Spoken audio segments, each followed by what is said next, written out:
during this COVID-19 social distancing that a lot of us are taking part in. One of the benefits of it actually is that we get some projects done around our houses that we have needed to do for a long time. The place that we are renting right now, the owner has this wonderful garden area designed so that there's fencing and everything so that deer can't get in. And we realize that we have not been able to maintain it or get it in what it needs to be, because we'd like to have some garden areas here. And I know, don't judge us. I know many of you are probably saying, oh, you should have done that months ago, Pastor Carl. So quit it. All right, we believe in grace. But one of the things that we are dealing with here in this garden area is the encroaching of the woods, and especially some of the plants that we really don't want. You know, it kind of reminds me, though, in Genesis 2, verse 15, it says that God placed man in the garden to tend it, to cultivate it. It doesn't say there anything where Adam and Eve were required to beat it back and to hold it at bay because it was going to just overrun everything. It kind of lets us know that at the beginning, everything was in balance, everything was under control. Even they didn't have to worry about things like the COVID-19 virus. That wasn't an issue for Adam and Eve in the Garden of Eden. Everything was perfect. Everything was wonderful. But we do know that Eve and then Adam listened to the devil speaking through the serpent. They ate the fruit that God said not to eat of. And there were consequences from it, as there are always consequences when we break God's spiritual and his natural and his health laws.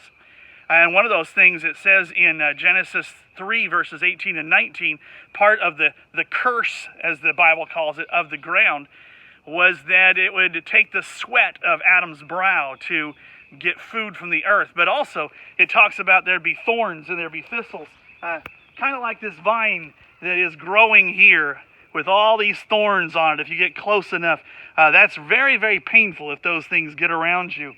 And so that was never originally part of God's plan in the garden. But it also makes me think of in our spiritual lives that God's design for mankind was that spiritually we would not have the things of the world encroach upon us. And because of sin, we know that the devil tries to send in tendrils of painful vines that wrap around us, that keep us bound.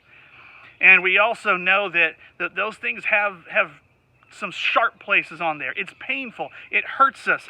Over in part of this garden area, there's some poison oak. Now, we're not going to show it to you because it's right in the midst of all the other plants.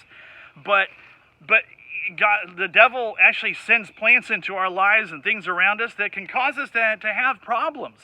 That was never part of God's ideal either. And it reminds me to have hope, to have faith, and because we're going to be restored to the garden, according to Revelation, we're going to be back in that Garden of Eden where there won't be any thorns, there won't be any vines that cause us problems. Everything will be perfect, everything will be loving, everything will be non-painful once again. But also during this time of social distancing, perhaps it gives us a greater time just to think, to say in our spiritual lives, are there things that the devil has used to encroach about things of the world, that maybe we need God's help to come in and to weed those things out, to dig them up, to throw them in the burn pile so they won't be a problem for us anymore.